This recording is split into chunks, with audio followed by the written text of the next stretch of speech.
Hello students, welcome to the social studies Mantra. आज हम लोग क्लास 9th ज्योग्राफी चैप्टर 4 जिसका नाम है क्लाइमेट, आज इसका पार्ट सेकंड पढ़ने वाले हैं। इससे पहले पार्ट 1 कंप्लीट कर चुके हैं जिसमें हमने वेदर क्लाइमेट के बारे में जाना था, साथ के साथ में क्लाइमेट कंट्रोल करने वाले अलग अलग फैक्टर्स देखे थे। नाउ आज का टॉपिक है हमारा फैक्टर्स अफेक्टिंग इंडियाज क्लाइमेट, यानी कि इंडियाज के क्लाइमेट को अफेक्ट करने वाले कौन कौन से फैक्टर्स है उनको हम लोग डिस्कस करते हैं। पहला जो फैक्टर्स है वो आता है लैटिट्यूड। लैटिट्यूड के बारे में हम लोग जान चुके हैं। बेसिकली ये हॉरिजॉन्टल इमेजिनरी लाइन को कहते हैं। The tropic of cancer pass through the middle from Rann of Kutch, यानी कि गुजरात से in the west to Mizoram in the east. जो ट्रॉपिक ऑफ कैंसर है ये इंडिया के कितने स्टेट से पास करता है? बेसिकली 8 स्टेट से पास करता है और ये इंडिया को लगभग 2 पार्ट्स में डिवाइड कर देता है। Next, India's climate has characteristic of both tropical and सब ट्रॉपिकल, जिस वजह से इंडिया का जो क्लाइमेट है यहाँ पर दोनों तरीके की कैरेक्टरिस्टिक देखने के लिए मिलती है, ट्रॉपिकल की भी और सब ट्रॉपिकल की भी। नाउ इस पिक्चर के थ्रू समझते हैं कि इंडिया में दोनों तरह के क्लाइमेट कैसे हैं। जैसे ये 0 डिग्री इक्वेटर है, 0 डिग्री से ऊपर 23.5 डिग्री जो नॉर्थ लैटिट्यूड है उसे हम लोग क्या कहते हैं? Tropic of cancer. और नीचे वाले को 23.5 डिग्री साउथ लैटिट्यूड को क्या कहते हैं? Tropic of capricorn. यानी कि जो एरिया ट्रॉपिक ऑफ कैंसर से लेकर ट्रॉपिक ऑफ कैप्रिकॉर्न के बीच का, यानी कि ये रीजन, इसको क्या बोला जाएगा? Tropical region. नाउ इस पिक्चर में आप लोग यहाँ से समझ सकते हैं कि इंडिया की अगर बात करें, ये जो ट्रॉपिक ऑफ कैंसर यहाँ से लाई करती है, सो इससे नीचे वाला जो रीजन है वो क्या कहलाएगा? ये वाला रीजन बेसिकली ये कहलाएगा ट्रॉपिकल रीजन, और जो ऊपर वाला रीजन है वो क्या कहलाएगा? सब ट्रॉपिकल। इसका मतलब जो नॉर्थ इंडिया वाला रीजन है वो सब ट्रॉपिकल है, साउथ इंडिया वाला ये ट्रॉपिकल रीजन में आता है। नाउ नेक्स्ट जो फैक्टर्स है वो आता है एल्टीट्यूड। एल्टीट्यूड मींस हाइट भी इम्पैक्ट करती है। India has mountain in the north, India के नॉर्थ में माउंटेन है, जैसे हिमालयन माउंटेन्स होता है। Himalayas prevent the cold winds from central Asia. Himalayas की इंपॉर्टेंस बहुत ज़्यादा हो जाती है। जैसे ये हिमालयन रीजन है, ये हमें जो सेंट्रल एशिया से कोल्ड विंड आती है यहाँ से उसे प्रोटेक्ट करता है। अगर हिमालय नहीं होता तो इंडिया में बहुत ज़्यादा सर्दी हो सकती थी। Due to this reason there is milder winter, यानी कि यहाँ पर कम विंटर देखने के लिए मिलती है। नेक्स्ट यहाँ पे बता रखा है कि जो एवरेज हाइट है माउंटेन की इंडिया में कितनी है? 6000 metre. India also has vast coastal areas है वेयर द मैक्सिमम एलिवेशन देखने के लिए मिलता है वो है 30 मीटर्स का। लास्ट पॉइंट आता है वो आता है प्रेशर एंड सरफेस विंड। ये काफी इंपॉर्टेंट फैक्टर्स है जो इंडिया के क्लाइमेट को अफेक्ट करता है। इंडिया लाई करता है in the region of north easterly wind, ये आपको याद रखना है। दिस विंड ओरिजिनेट, ये कहाँ से ओरिजिनेट होती है? फ्रॉम सब tropical high pressure belt of the northern hemisphere. ये नदर्न हेमिस्फेयर में ओरिजिन होती है। इस पिक्चर के थ्रू यहाँ पे बताया गया है, जैसे ये नदर्न हेमिस्फेयर है, ये नॉर्थ ईस्टर्ली ट्रेड विंड है।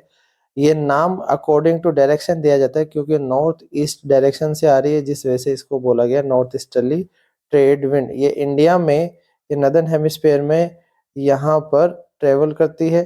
दे ब्लो साउथ, ये साउथ की तरफ ब्लो करती है और उसके बाद they deflected to the right side.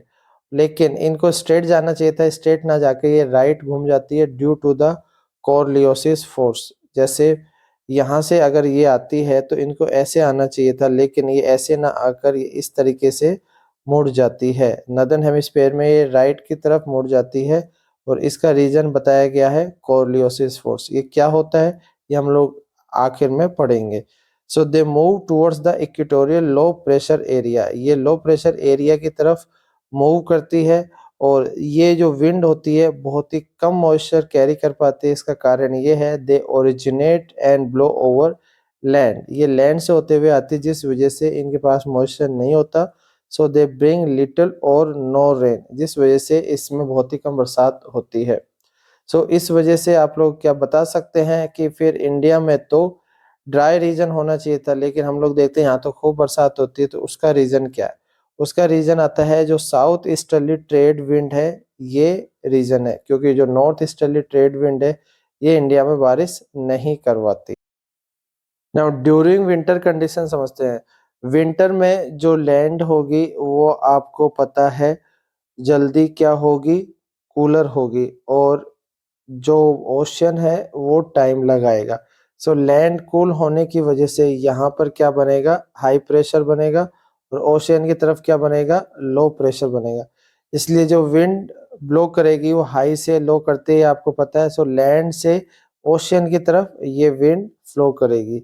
सो यहाँ से लैंड से आने की वजह से इनके पास में इतना मॉइस्चर नहीं होता और ये इतनी रेनफॉल नहीं करवा पाती। So there is high pressure area और नॉर्थ ऑफ हिमालयास। हिमालय से ऊपर यहाँ पर क्या डेवलप होता है, हाई प्रेशर एरियाज, और जो ओशन है यहाँ पर क्या डेवलप होता है, यहाँ पर लो प्रेशर एरियाज। तो ये जो wind, cold dry wind blow करती है लो प्रेशर एरिया की तरफ over the ocean to the south. So जिस वजह से ये इतना मॉइस्चर नहीं कैरी कर पाती और बारिश भी नहीं हो पाती। बात करते हैं अगर समर की। समर में जो लैंड है वो आपको पता है जल्दी हीटअप होगा, तो यहाँ पर लो प्रेशर एरिया क्रिएट हो जाएगा, और जो ओशन है ये यहाँ पर हाई प्रेशर एरिया क्रिएट होगा।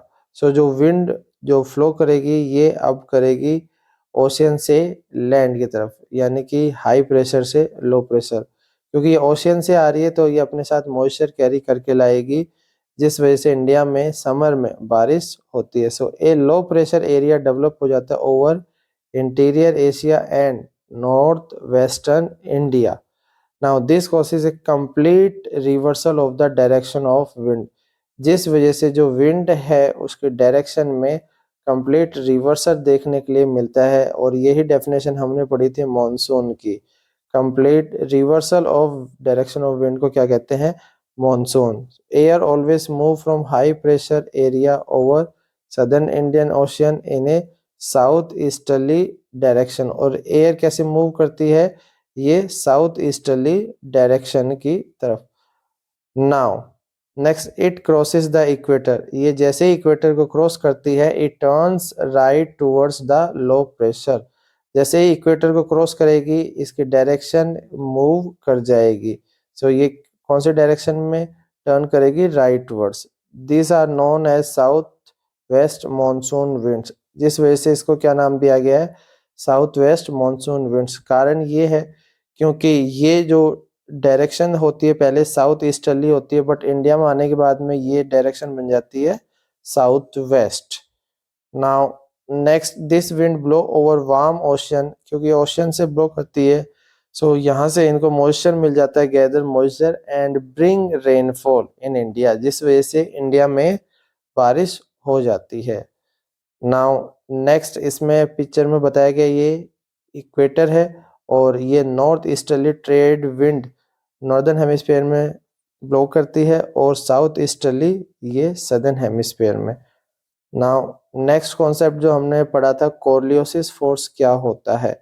Basically an apparent force caused by earth rotation, आपको ये याद रखना है, ये ड्यू टू अर्थ रोटेशन की वजह से होता है और ये रिस्पॉन्सिबल होता है for deflecting winds towards right in the northern hemisphere. ये याद रखना है, अगर नदर्न हेमिस्फीयर में है, जैसे ये विंड ऐसे ब्लो करनी चाहिए थी, बट इसको ये राइट वर्ड शिफ्ट कर देगा, ऐसे राइट वर्ड। सो ये इक्वेटर से ऊपर वाली है नदर्न हेमिस्फीयर। अगर बात करते हैं सदर्न हेमिस्फीयर की, so towards the left in the southern hemisphere. अगर सदर्न हेमिस्फीयर में बात करें तो ये इसको कौन से साइड मूव कर देगी, ये कर देगी लेफ्ट साइड, इस तरीके से बता सकते हैं। और इस कॉन्सेप्ट को हम लोग फेरेल्स लॉ भी कहते हैं।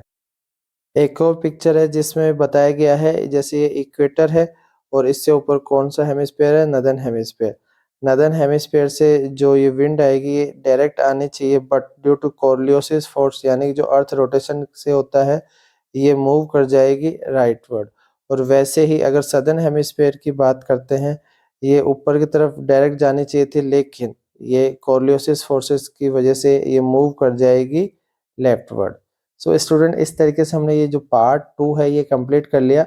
अब इसका लास्ट पार्ट बचता है जिसमें हम लोग सीजन के बारे में डिटेल से जानेंगे, अलग-अलग जो मेन सीजन है इंडिया में वो पढ़ेंगे। तब तक आप लोग इस वीडियो को ज़्यादा से ज़्यादा लोगों में शेयर करें एंड सब्सक्राइब करें। Thank you students.